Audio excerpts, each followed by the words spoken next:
Jokowi itu raja di negara demokrasi. Oleh M. Rizal Fadilah, pemerhati politik dan kebangsaan.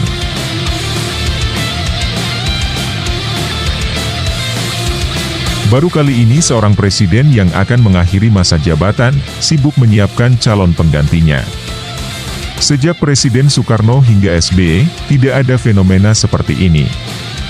Jokowi lah yang nampaknya sangat peduli akan masa depan bangsa, hihihi.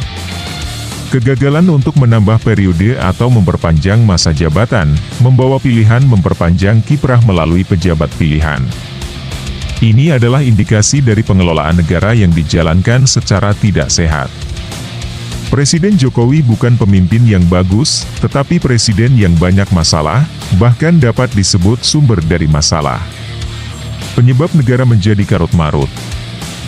Berpidato agar pemilu dan suksesi terjadi dengan adem, tapi justru dirinya sendiri yang bakal membuat panas, akibat ikut campur secara intensif dan masif. Negara demokrasi adalah negara berkedaulatan rakyat. Penggantian kepemimpinan diserahkan penuh kepada keinginan rakyat. Meyakini bahwa hal itu sebagai kemauan dan pilihan terbaik. Pada negara monarki, penggantian ditentukan oleh raja. Raja butuh kesinambungan, baik lingkungan keluarga atau orang kepercayaan. Jokowi memerankan diri sebagai raja di negara demokrasi.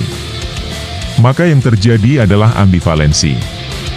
Aspirasi yang dimobilisasi melalui deklarasi, musyawarah rakyat, ijtima atau konsolidasi aparat birokrasi. Semua adalah kepalsuan. Seolah menjalankan demokrasi. Di akhir jabatan berjuang untuk menutupi berbagai kelemahan, termasuk korupsi dan kolusi dalam penyelenggaraan negara. Pemborosan atau kebocoran besar atas uang rakyat. Pendapatan yang selalu terbuang akibat salah kelola. Kantong bolong. Dalam cerita wayang, Petruk Dadi Ratu, punakawan Petruk yang berhidung panjang berubah menjadi raja yang berperilaku jauh dari watak negarawan. Ia bertindak sewenang-wenang dan menjadikan kekuasaan sebagai segala-galanya. Menimbun kekayaan, merampas hak-hak rakyat, berfoya-foya dan memboroskan uang negara. Petruk berubah menjadi Prabu Kantong Bolong. Semar dan Gareng ditugasi untuk menyudahi kekuasaan Prabu Kantong Bolong. Keduanya menyamar dan masuk ke istana, lalu masuk ke ruang sang Prabu yang tertidur dengan tidak melepas mahkotanya. Gareng memukul kepalanya dan mahkota terlempar. Jamus Kalimasodo yang disembunyikan di dalam mahkota turut terlempar. Maka hilang kesaktian sang Prabu. Petruk kembali ke asalnya. Petruk sadar atas bius kekuasaan selama ini, lalu minta ampun kepada Bathara Kresna. Ampun Sinuhun, hamba hanya ingin tahu bagaimana rasanya menjadi raja, dari dahulu menjadi wong cilik.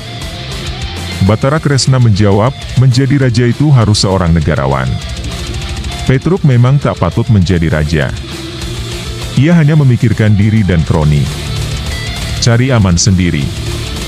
Prabu Kantong Bolong tidak perlu mendapat pengganti dan pelanjut.